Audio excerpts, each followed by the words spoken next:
भारत सरकार और प्रदेश सरकार के हमारे सेवानिवृत्त जो वरिष्ठ अधिकारीगण आज यहाँ मौजूद हैं, शिक्षाविद मौजूद हैं, मैं उत्तर प्रदेश शासन की ओर से और टीम यूपी की ओर से उन सबका स्वागत करता हूं।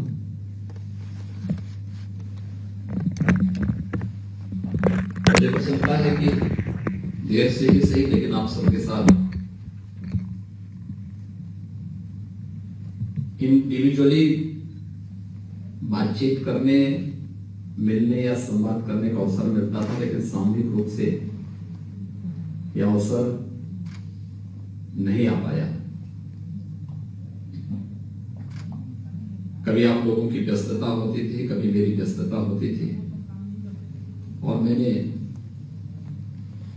लगभग 1.5 महीने पहले अपनी टीम से इस बारे में कहा था कि मैं काफी दिनों से इसके बारे में कह रहा हूं कि हमें उन लोगों से संवाद बनाना चाहिए।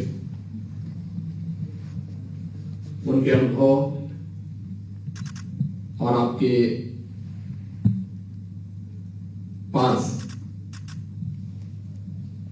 जो जीवन की एक बड़ी पूंजी है, उसका उपयोग प्रदेश के और देश के विकास में कैसे हम कर सकते हैं, इस विशेष संवाद के लिए मैंने आज विशेष रूप से आपको यहां पर आमंत्रित किया। आप सभी लोग अपने व्यस्त दिनचर्या से यहां पर आए, लखनऊ आए और मुख्यमंत्री आवास के संवाद कार्यक्रम में आप भागीदार बने हैं। मैं सबसे पहले आप सबका यहाँ पे स्वागत करता हूं। जैसा आप जानते हैं कि उत्तर प्रदेश ने पिछले 5.5 पौने 6 वर्ष के दौरान अपने बारे में देश और दुनिया की धारणा को बदली है।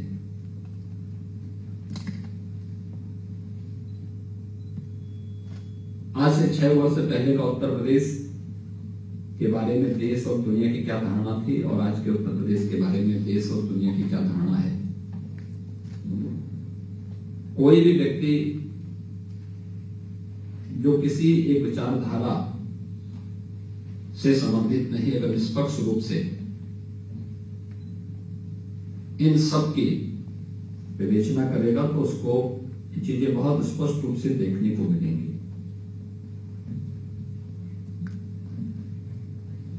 स्वाभाविक रूप से जब धारणाएं बदली हैं तो उससे प्राप्त होने वाली संभावनाओं को भी आगे बढ़ाने के लिए हमारे स्तर पर कुछ नए प्रयास हुए हैं।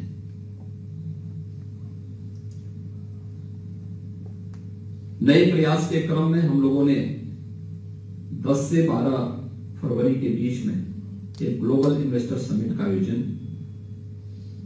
यहां पे लखनऊ में, प्रदेश की राजधानी लखनऊ में किया है। ग्लोबल इन्वेस्टर समिट यद्यपि हम लोगों का ये 2020-21 में ये प्रस्ताव था, लेकिन वैश्विक महामारी कोरोना के कारण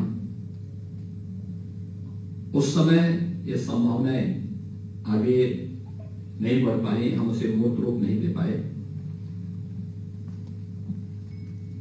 उत्तर प्रदेश में इन्वेस्टर समिट हो, यह लोगों के लिए एक कल्पना हुआ करती थी, लेकिन फरवरी 18 में हम लोगों ने पहला इन्वेस्टर समिट आयोजित किया था। उस समय हमारे पास यद्यपि पूरी तैयारी नहीं थी, क्योंकि तब तक हमारी सरकार को 1 साल भी नहीं हुए थे कार्य करते हुए। मार्च 2017 में हम लोग आए थे और फरवरी 18 में हम लोगों को अपना पहला इन्वेस्टर समिट आयोजित करने का अवसर प्राप्त हुआ था। मैं समझ सकता हूं उस समय की क्या स्थितियां थी,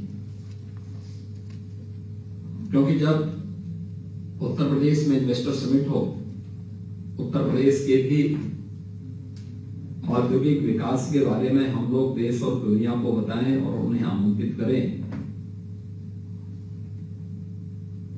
तो हमारी टीम जब मेरे सामने आई थी तो उन्होंने कहा कि हम एक ग्लोबल इन्वेस्टर समिट करना चाहते हैं।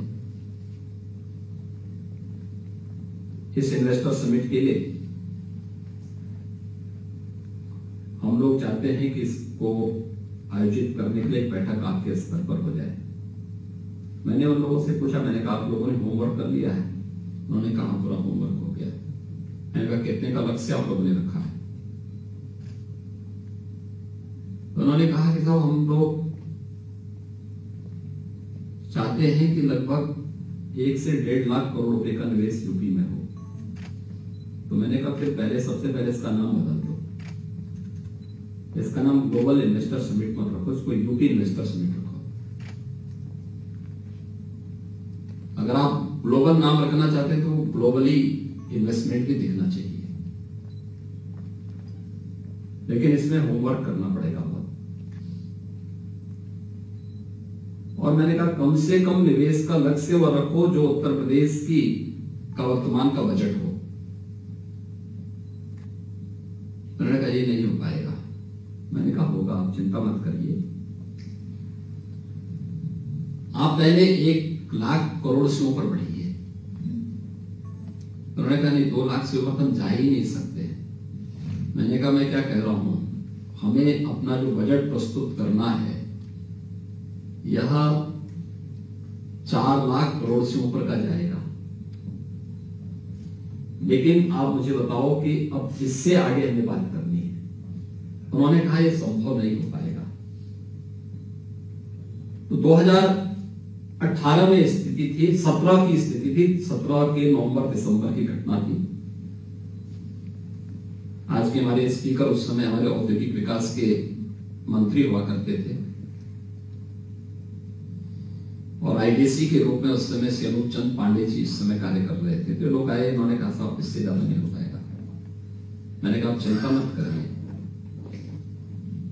पिछले 6 महीने के दौरान कुछ तो हम लोगों ने किया होगा यूपी के अंदर, कुछ तो लोगों को परिवर्तन दिखा होगा, आज उसके परिणाम आएंगे। तो उन्होंने कहा इसके लिए कुछ रोड शोज होंगे। मैंने कहा किसी एक रोड शो में मैं भी जाऊंगा।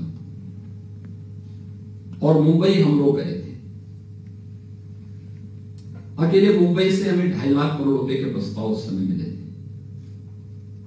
तो मैंने कहा आप लोग तो 1.5 लाख तक मैक्सिमम अटके थे, अकेले मुंबई से हमें इतना मिल गया प्रस्ताव। अब आप देश के अंदर अलग अलग जगह जाइए। तो उस समय हमें 4,68,000 करोड़ रुपए के कुल प्रस्ताव प्राप्त हुए थे और हम लोग उन प्रस्तावों को अलग अलग ग्राउंड ब्रेकिंग सेरेमनी के माध्यम से हम लोगों ने उसको जमीनी धरातल पर उतारने में सफलता प्राप्त की। लगभग 75 से 80% प्रस्ताव हमारे जमीनी धरातल पर उतरे। उसने उत्तर प्रदेश के अंदर एक नया परिवर्तन दिया। तो उसी दौरान हमारी टीम ने, जो समय हमारे शासन से जुड़े हुए जितने भी हमारे लोग थे, प्रशासन से जुड़े हुए हमारे अधिकारीगण थे, जिलों के अंदर तैनात अधिकारीगण थे, सब ने अपने स्तर पर प्रयास किया। तो उस समय हम लोग एक नई स्कीम लेकर के आए थे, उत्तर प्रदेश की परंपरागत उत्पाद को बढ़ावा देने के लिए 1 डिस्ट्रिक्ट 1 प्रोडक्ट की। ये यूपी की सबसे बड़ी ताकत थी, जो प्रोत्साहन के भाव में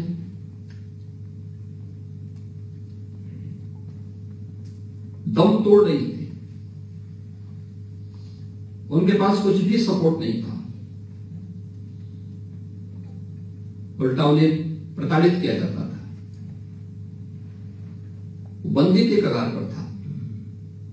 तो हम लोगों ने उस समय उसकी मैपिंग करवाई थी और फिर उसको 1 डिस्ट्रिक्ट 1 प्रोडक्ट के रूप में आगे बढ़ाया। औद्योगिक विकास के लिए जो सबसे आधारभूत आवश्यकता है, मुझे लगता है जो 3 महत्वपूर्ण बातें उसके लिए बहुत आवश्यक है, उसमें कानून का राज हो, सुरक्षा का एक बेहतर वातावरण हो, लैंड बैंक हो और एमएसएमई का एक मजबूत बेस उनके पास हो।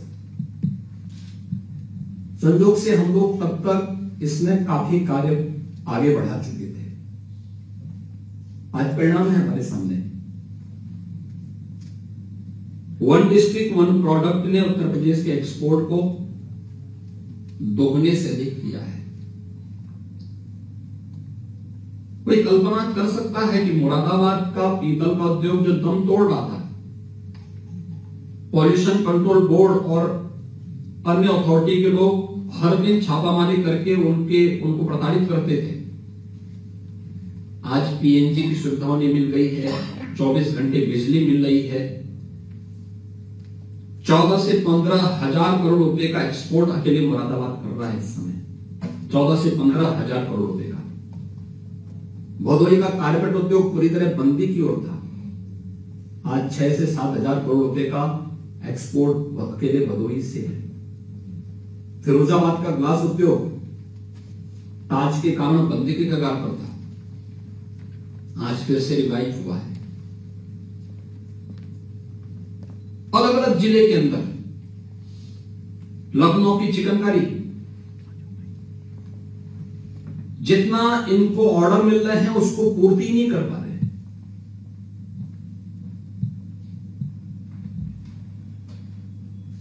उसने उत्तर प्रदेश के एक्सपोर्ट को ही बढ़ाया और उसकी सबसे बड़ी ताकत हमें तब दिखाई दी जब कोरोना कालखंड में 40 लाख हमारे कामगार और श्रमिक वापस आए थे।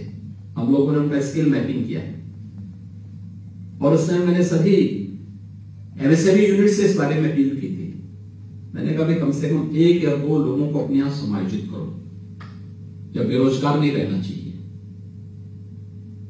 हमारे यहां पे यूनिट सब चलती रही, चली थी, लेकिन जिन लोगों ने उनके संकट के समय उनको सपोर्ट नहीं किया, उनके उद्योग बंद जरूर हो गए। और मैं देखता था कि कोविड कालखंड में जब सामान्य स्थिति आती थी तो वहां के तमाम लोग मुझे फोन करके कहते थे कि साहब वहां से लोगों को थोड़ा भिजवा दीजिए हम लोग। मैंने कहा हमारा काम नहीं है, हमारा काम तब था जब संकट उनके सामने था, हम उनके साथ खड़े थे। मैं आज भी उनके साथ खड़ा हूं और रोजगार उसको अपने घर में मिल रहा है तो अपने घर में रहकर के वह कार्य करेगा। एमएसएमई हमारी बहुत बड़ी ताकत, वो चीजें आगे बढ़ी। फिर हमने रिफॉर्म किए। इन्वेस्टर समिट के दौरान प्रधानमंत्री जी ने उत्तर प्रदेश के सामने एक लक्ष्य दिया कि उत्तर प्रदेश को $1 ट्रिलियन की इकोनॉमी बनने की दिशा में प्रयास करना चाहिए। इस दिशा में प्रयास प्रारंभ हुए हैं और आज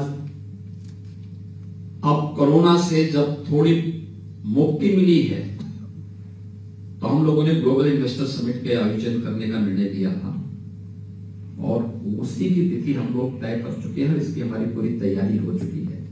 लेकिन हमारा सबसे बड़ा ड्रॉबैक क्या होता है, मैं अपनी शासन की नीतियों को भी देखता हूं, विभिन्न कार्यक्रमों को भी देखता हूं, जिनके लिए योजना होती है उनको उन योजनाओं की जानकारी नहीं होती। खासतौर पर जैसे हमारा इंस्टीट्यूशन है, वो इंडस्ट्री से उसका वैराग्य भाव होता है, जबकि वही इंस्टीट्यूशन चाहे वह वोकेशनल एजुकेशन के हो, टेक्निकल एजुकेशन के हो, उसी से निकले हुए छात्र उस इंडस्ट्री में कार्य करेंगे। लेकिन हम पहले दिन से उसको जोड़ते नहीं, उस पहले दिन से हमारा उससे संवाद एकदम संवाद बाधित रहता है। या शासन की स्कीम के बारे में मुझे याद है 2017-18 में मैंने उत्तर प्रदेश के एक प्रतिष्ठित संस्थान से जुड़े हुए 20 छात्रों को बुलाया था, और टेक्निकल इंस्टीट्यूशन से जुड़े हुए थे। मैंने उन लोगों को बुलवाया, वे सभी अपना बीटेक पूरा कर चुके थे। मैंने उन लोगों को बोला, मैंने कहा उनसे ऐसे संवाद के लिए बुलाया था, उनकी भी इच्छा थी मिलने की, तो मैंने कहा इसी बहाने बातचीत होगी इन लोगों से। तो मैंने उन लोगों को बुला के पूछा, मैंने कभी परिचय लिया, परिचय लेने के बाद मैंने उनसे पूछा, मैंने कहा आप लोग क्या करना चाहते हैं? 20 में से 4 ने कहा साहब हम सरकारी नौकरी करना चाहते हैं। शेष 16, उसमें से 3 या 4 ने कहा था हमें एक पैकेज मिल चुका है, हम बाहर जा रहे हैं। शेष 12 बच गए थे। 12 में से 2 लोगों ने कहा कि साहब हमारा अपना कारोबार है, हम अपने कारोबार में लगेंगे। अब 10 बच गए। मैंने उन 10 से पूछा, उन्होंने कहा हम अपना स्टार्टअप स्थापित करना चाहते हैं, लेकिन हमारे पास पैसा नहीं है। तो मैंने कहा आपको जानकारी किसी योजना के बारे में है जो केंद्र या राज्य सरकार की कोई एक स्कीम हो जो इसमें आपकी मदद कर सकते हो? कहा नहीं साहब, हम बैंक के पास जाते हैं, बैंक हमें मना कर देता है। मैंने कहा किसी स्कीम के बारे में जानकारी? कहा नहीं। मैंने कहा प्रधानमंत्री मुद्रा योजना की कोई जानकारी है? कहा नहीं। मैंने कहा उत्तर प्रदेश शासन के द्वारा संचालित मुख्यमंत्री युवा स्वरोजगार की योजना है, उससे कोई जानकारी आपको? कहा नहीं, जानकारी है। मैंने कहा वन डिस्ट्रिक्ट वन प्रोडक्ट के बारे में कोई जानकारी आपको है? कहा नहीं साहब। विश्वकर्मा श्रम सम्मान के बारे में? कहा साहब नहीं जानकारी। हम देख के आश्चर्य मुझे हुआ कि जिन लोगों के लिए सभी स्कीम बनी हुई है उनको कोई जानकारी इन योजनाओं के बारे में नहीं है। और मुझे लगता है कि हम लोगों ने इतना बड़ा अनर्थ किया है उन अपने युवाओं के साथ कि जिनके लिए स्कीम बना रहे हैं उनको जानकारी नहीं उसके बारे में। हम गरीबों को आवास देना चाहते हैं, गरीब को पता ही नहीं आवास कहां से आ रहा है, कि पैसा कहां से आ रहा है, कैसे खर्च करना है। एक औपचारिकता हो जाती है और औपचारिकता का परिणाम भी औपचारिक ही आता है। तो यही स्थिति वहां पर थी। हम लोग लगातार इन चीजों को देखते हैं। इंस्टीट्यूशन का इंडस्ट्री से कोई संवाद नहीं, एक प्रकार का वैराग्य भाव है दोनों के बीच में। दोनों ऐसे तटस्थ हैं एक दूसरे से, और फिर भी हम ये मानते हैं कि और इंस्टीट्यूशंस बहुत सारे अच्छे चल रहे हैं, लेकिन बहुत सारों की स्थिति भी आप देख सकते हैं। कुछ के बाद फैकल्टी नहीं, कुछ के बाद लैब्स नहीं, कुछ के पास अन्य सुविधाएं नहीं। और जब वह अपनी डिग्री या डिप्लोमा लेके निकलता है तो उसके सामने अंधकार छाया हुआ रहता है। कहां जाएगा? वो घूमता है डिग्री लेकर के, कोई सपोर्ट नहीं मिल पाता है। ग्लोबल इन्वेस्टर समिट की तिथि तय होते ही मैंने इस बारे में कहा था। मैंने कहा हमें सबको फोकस करना होगा। आपने देखा होगा पहली बार यूपी की टीम दुनिया के मंचों पे गई, 16 देशों के 21 सिटी को कवर किया यूपी की टीम ने। हर व्यक्ति आश्चर्य कर रहा था, लेकिन जितना आश्चर्यजनक ये था कि उत्तर प्रदेश का मंत्री समूह वैश्विक मंच पर जाएगा, उतना ही आश्चर्यजनक रिस्पांस वहां से भी था। इस सब ने कहा साहब हम यूपी आना चाहते हैं, और हमारे साथ उन्होंने एमओयू किए, और उनमें से लगभग 15 देश हमारे साथ पार्टनर कंट्री के रूप में ग्लोबल इन्वेस्टर समिट के साथ जुड़े हुए हैं। 16 देशों के 21 सिटी में हमारी टीम गई थी। 7.25 लाख करोड़ रुपए के प्रस्ताव अकेले हमें बाहर से मिले। देश के अंदर पिछली बार भी हम गए थे, इस बार भी फिर हम लोग गए, लेकिन बॉडी लैंग्वेज बदली है सबकी। पिछली बार हम लोग जब गए 2018 के इन्वेस्टर समिट के पहले, हम लोग जनवरी 18 में मैं जब मुंबई गया था, जिस भी बड़े उद्योगपति से या निवेशक से मैं बात करता था तो एक बात कहता था कि हम तो 10 साल पहले, 5 साल पहले तय कर चुके हैं कि हमें यूपी नहीं जाना है। आप आए हैं तो हम प्रयास करेंगे आने का, लेकिन यानी ये प्रश्न होते थे। और इस बार आपने देखा होगा, जब मैं मुंबई गया था, हर बड़ा उद्यमी आया था, हर बड़ा निवेशक आया था। जो देश के बाहर था वह भी देश से बाहर छोड़ करके वापस आया था। उसने कहा आप बताइए महाराज जी, आप बताइए हम क्या कर सकते हैं यूपी के लिए। यूपी में हमारे प्रस्ताव हैं, हमने आपकी पॉलिसीज देख ली है, हम यूपी आना चाहते हैं। ये परिवर्तन देखने को मिला। देश के अंदर रोड शो संपन्न करने के बाद मैंने 20 दिनों तक एक एक्सरसाइज की, स्वयं की। एमपी एमएलए को मैंने बुलाया, डिस्ट्रिक्ट एडमिनिस्ट्रेशन के साथ मैंने पहले वीडियो कॉन्फ्रेंसिंग की, और मैंने उनसे कहा, मैंने कहा भाई आखिर हर जनपद में भी तो निवेश होना चाहिए। निवेश का आधार केवल लखनऊ या कोई 2-4 जिले नहीं होने चाहिए, 75 के 75 जनपदों में निवेश होना है। आप भी अपने स्तर पर एक्सरसाइज करिए और दो बंधु के साथ आप बातचीत करिए। हर एक उस व्यक्ति से जिसमें निवेश की संभावना होगी उसके साथ संवाद स्थापित करिए और जनप्रतिनिधियों को अपने साथ जोड़िए। अगर कोई व्यक्ति अपने पूर्वज के नाम पे कन्वेंशन सेंटर अपने गांव में बनाता है, वह भी हमारे लिए एक निवेश है।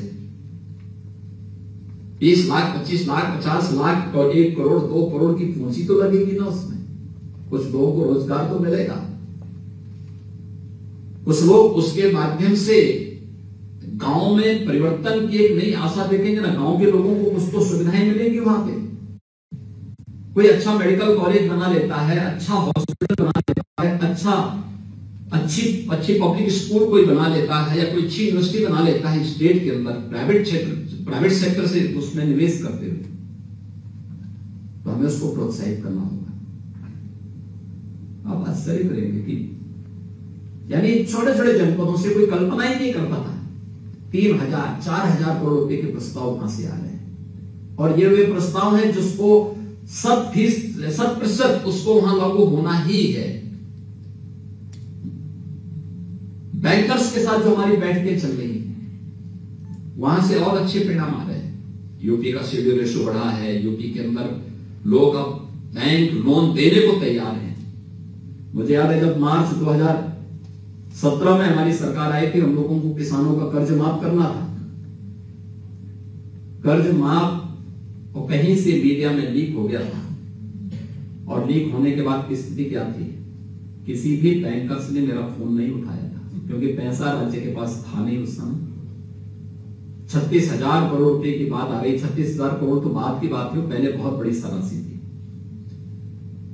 लेकिन जब ये बात सामने आई कि उत्तर प्रदेश कर्ज माफ करना चाहता है, उसके बैंक से उसको लोन लेना है, किसी ने हमारा फोन नहीं उठाया था। मैंने उस समय 4 बड़े बैंकर्स को फोन किया था, चेयरमैन ने मेरा फोन रिसीव नहीं किया था। और अभी मैं मुंबई गया था, मुंबई में एक सत्र मेरा सभी बैंकर्स के साथ में, वित्तीय संस्थाओं के चेयरमैन और सीईओ के साथ थी। 36 संस्थाएं आई थी उसमें, और उन सब ने आकर के हमें कहा था जितना पैसा चाहिए हम पैसा देने को तैयार हैं यूपी के लिए। ये चेंज, और इसलिए हमने हर जिले को भी फोकस किया है। जिले में, हर जिले में रोड शो हमारे हो रहे हैं। रोड शो का वहां पर आयोजन हमारे जनप्रतिनिधि और डिस्ट्रिक्ट एडमिनिस्ट्रेशन कर रहा है। लगभग हर जिले में जब आयोजित हो चुके हैं या हो रहे हैं। और आप देखेंगे कि हमने इसका नाम ग्लोबल इन्वेस्टर समिट रखा, तो उसी प्रकार का यूपी में होने जा रहा है। उतने ही प्रस्ताव भी प्राप्त हो रहे हैं, जिसको आप कह सकते हैं, उत्तर प्रदेश वासी कह सकता है, पूरा देश कह सकता है कि वास्तव में इसका नाम ग्लोबल इन्वेस्टर समिट उचित था। 18 में जब 17 में मेरे सामने प्रस्ताव आया था, उस समय मैंने ग्लोबल इन्वेस्टर समिट मना कर दिया। मैंने कहा इसका नाम केवल यूपी इन्वेस्टर समिट रखना, ग्लोबल नहीं, क्योंकि मुझे मालूम था कि हम 4 लाख करोड़ रुपए तक के निवेश ग्लोबल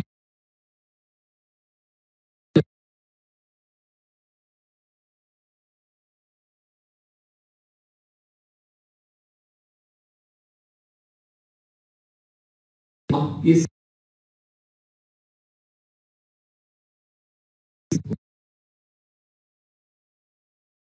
के पास संभावना बहुत अच्छी है। अच्छा में और हमारे पास है।